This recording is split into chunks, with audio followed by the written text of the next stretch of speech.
सभी बच्चों को नमस्कार।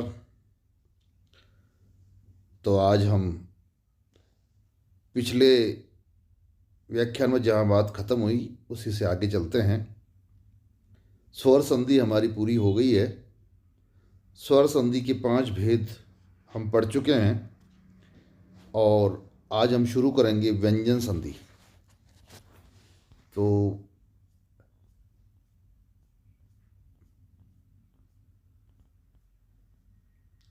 व्यंजन संधि व्यंजन संधि जहाँ व्यंजन के साथ स्वर अथवा व्यंजन के मिलने से विकार पैदा होता है, वहाँ व्यंजन संधि होती है।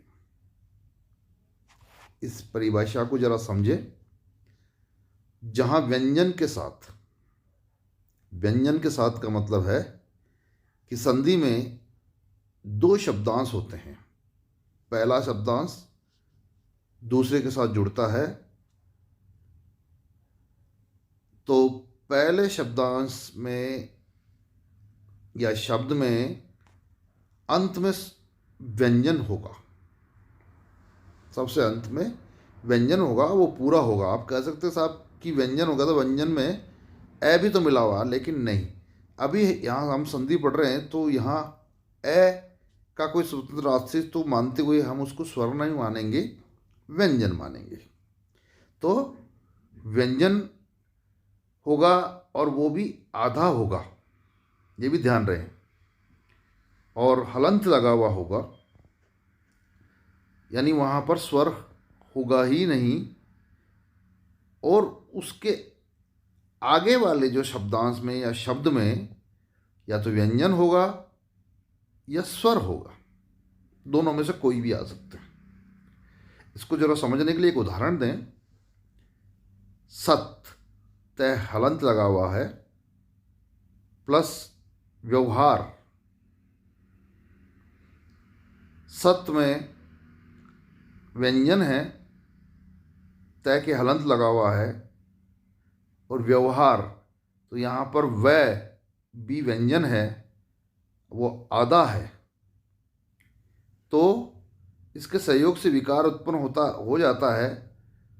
तो कोई ना कोई, जैसे कि तय बना, तय हमने पहले शब्दांश में तय है, तो इस तय का संधि होकर क्या बनेगा? तय वर्ग का तीसरा वर्ण बनेगा। तय, थ और द, तीसरा वर्ण द आता है। तो सत प्लस व्यवहार ये बन जाएगा सद व्यवहार।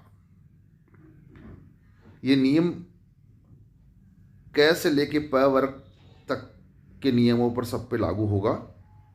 एक उदाहरण और समझे कि उत प्लस चारण, इसका क्या होगा? उच्चारण। अब आप कहोगे साहब तय, तय में तो द आना चाहिए। नहीं, एक इसका नियम यह है कि जिस पूर्ण वर्ण के से तय जुड़ रहा है उसी का आधा च का आगमन हो जाता है। नियम इसको अपन पढ़ते हैं। पहला नियम, क्योंकि जब तक हम नियम के आधार पर नहीं चलेंगे तब तक समझ में बात नहीं आएगी। यदि क, च, ट, त और प, ये में जो 5 वर्ण बोल रहे हैं, ये पांचों वर्ण के वर्ग होते हैं। क वर्ग, च वर्ग, ट वर्ग, त वर्ग, प वर्ग के पहले अक्षर हैं। ये इनका संयोग किसी स्वर या किसी पूर्ण वर्ग के तीसरे चौथे वर्ण, पूर्ण वर्ग के तीसरे चौथे वर्ण अथवा यर लय के साथ हो तो ये वर्ण क, च, ट, त, प अपने वर्ग के तीसरे में परिवर्तित हो जाते हैं। इसे यूँ समझें कि क, च, ट, त और प का की संधि स्वर, किसी भी स्वर या किसी भी पूर्ण वर्ग के, पूर्ण वर्ग यानी कैसे लेके पै वर्ग, इनको पूर्ण वर्ग कहते हैं, पूर्ण वर्ग के तीसरे, चौथे अथवा य, र, ल, व के साथ होती है तो ये वर्ण क, च, ट, त, प अपने वर्ग के तीसरे वर्ण में परिवर्तित हो जाते हैं। एक उदाहरण देख लेते हैं अपन, उससे समझ में आ जाएगा। जैसे दिक, क हलंत लगा हुआ है। अंबर, नियम कहता है कि स्वर के साथ पूर्ण वर्ग के तीसरे चौथे हो तो य, र, ल, व के साथ हो, इन स्वर के साथ पूर्ण वर्ग के तीसरे चौथे के साथ या य, र, ल, व के साथ हो तो क वर्ग का तीसरा वर्ण है ग, तो ग बनेगा इसमें। तो दिक प्लस अंबर का क्या बनेगा? दिगंबर। अब फिर लें, वाक प्लस ईश, तो यहां पर क वर्ग का तीसरा अक्षर ही बनेगा तो क्या हो जाएगा? वागीश। अब फिर दूसरा लें, ऋक प्लस वेद, क्या बन गया? ऋग्वेद।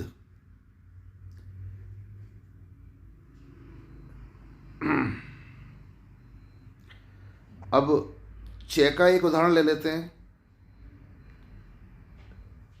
अच प्लस अंत, ये होगा च वर्ग का तीसरा वर्ग आएगा, तीसरा वर्ण आएगा च, छ, ज, तो ज, तो ये हो गया अजंत।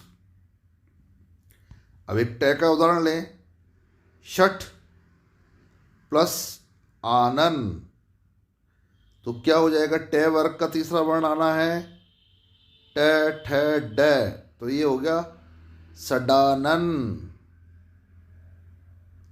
अब हो जाएगा षट दर्शन, तो सड दर्शन।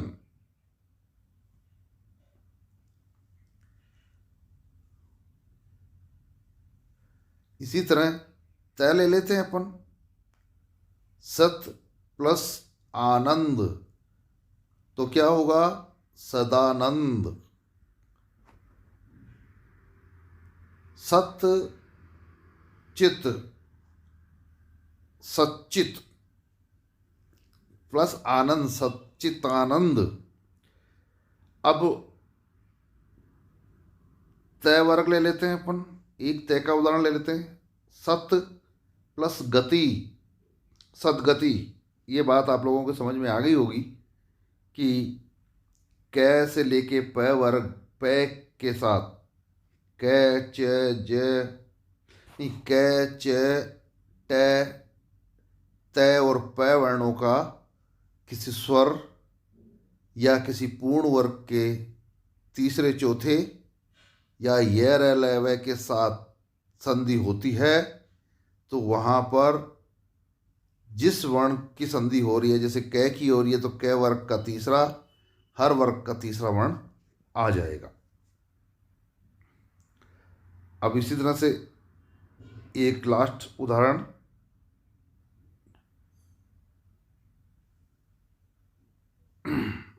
आप लोगों ने पढ़ा होगा, खूब ये शब्द सुना होगा, उस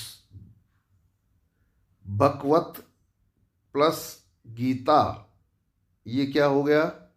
भगवत गीता। श्रीमत प्लस भागवत, क्या बन जाएगा इसका? श्रीमद् भागवत। यहां पर द में भी हलंत ही रहेगा, ये हलंत यथावत रहता है, लेकिन जहां पर मात्रा होती है वहां पर ये पूरा हो जाता है। जैसे दिक प्लस अंबर, तो यहां पर कै का ग बन गया था, लेकिन ए के साथ मिलने पे वो ग पूरा हो गया था, इस वजह से वहां पर ग पूरा नजर आ रहा है, वरना ये हलंत लगा हुआ ही रहता है। नियम 2 व्यंजन संधि का, यदि द की संधि क, त, थ, प या स के साथ होती है तो वह त में परिवर्तित हो जाता है, किंतु च या छ आने पर वह च में परिवर्तित होगा। उदाहरण से समझें इसको। द की संधि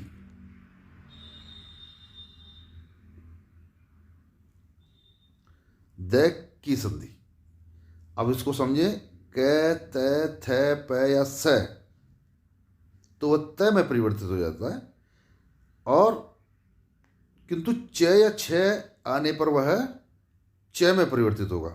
समझे इसको। शरद प्लस काल, तो क्या हो गया ये? शरत्काल। उद प्लस कृष्ट, उत्कृष्ट। उद प्लस तम, उत्तम। तत् प्लस काल, तत्काल।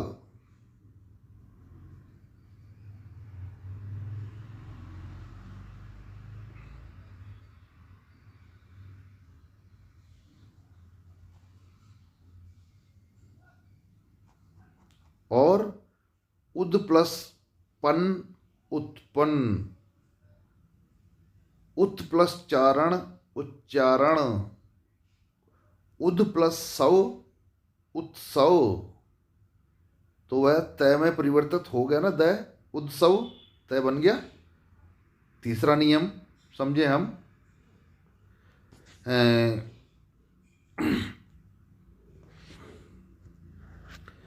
तीसरा नियम कहता है कि यदि किसी वर्ग के, वर्ग वही है भाई, कैसे लेके प वर्ग के प्रथम वर्ण एवं द के की संधि किसी भी वर्ग का पंचम वर्ण के साथ होती है तो प्रथम वर्ण एवं द अपने वर्ण के पंचम वर्ण में परिवर्तित हो जाता है।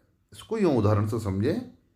यदि किसी वर्ग के प्रथम वर्ण क, च, ट, त, प एवं द के की संधि किसी भी वर्ग के पंचम वर्ण से होती है तो प्रथम वर्ण एवं द अपने वर्ग के पंचम वर्ण में परिवर्तित हो जाता है। इसे समझें। वाक प्लस मैं, तो क के उपरांत किसी भी वर्ग का पंचम वर्ण आता है तो यहाँ पर प वर्ग का पंचम वर्ण आ गया मैं, तो वाक का क्या बन जाएगा? वांग्मय, वांग्मय। क का ng बन जाएगा। जगत, जगत प्लस नाथ, न आया तो तय का क्या बन जाएगा? न बन जाएगा। तो क्या हो गया? जगन्नाथ। जगत प्लस माता, तो जगन माता। उत प्लस नयन, उन्नयन। उत प्लस नत, उन्नत। उद प्लस मूलन, द, तो द का पंचम वर्ण क्या है? न, तो द का क्या बन जाएगा? न, तो उन्मूलन। तद प्लस मैं, तो मैं, तो द का पंचम वर्ण कौन सा है? न। द के वर्ण का वर्ग का न, तो द का बन गया न, तो तन्मय। तो इस प्रकार ये पंचम वर्ण बनने की का नियम ये पूरा होता है। इसमें कुछ अपवाद है। संधि के अंतर्गत यदि द के पूर्व री आता तो द का परिवर्तन न में होता है। इसे री के मूर्धन्य व्यंजन का प्रभाव माना, जैसे जैसे मृद प्लस में, मृणमय। मृद प्लस मूर्ति, मृण मूर्ति। ये अपवाद हैं दो री के साथ। नियम 4।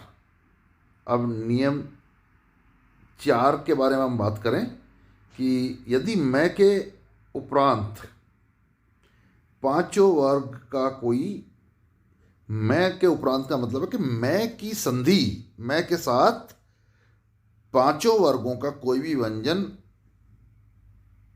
के साथ संधि होती है तो मैं उस वर्ण के वर्ग के पंचम व्यंजन में परिवर्तित हो जाता है। यानी कि पहले शब्दांश में मैं होगा अंत में, और उसकी संधि पांचों वर्ग का कोई भी व्यंजन आ जाता है। कैसे लेके प फ ब मैं तक कोई भी व्यंजन आ जाता है तो उस वर्ण के वर्ग के पंचम वर्ण में ये परिवर्तित हो जाए। इसको समझें जरा। जैसे अलम प्लस कार, मैं आया है, अब मैं तो बदलेगा, नियम कहता है, लेकिन कह रहा है कि पांचों वर्ग का कोई भी व्यंजन आता है। तो यहाँ पर पांच कै वर्ग का कै व्यंजन आया, तो कै व्यंजन के आने से मैं का रूप क्या बन जाएगा? ङ, अलंकार, अंग, अलंकार, अलंकार, वो भी आधा, क्योंकि मैं भी यहाँ पर है आधा, आधा है तो आधा ही रहेगा, तो क्या बन गया? अलंकार। अब देखिए शम कर, यहां पर भी वही नियम लागू होता है, कै वर्ण का ग यही बनेगा, तो क्या हो गया ये? शंकर। अब दूसरा वर्ग लेते हैं,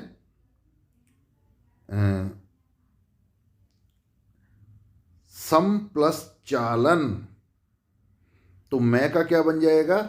न्य, न्य, छ वर्ग का पंचम वर्ण बन जाएगा न्य, ये हो गया संचालन।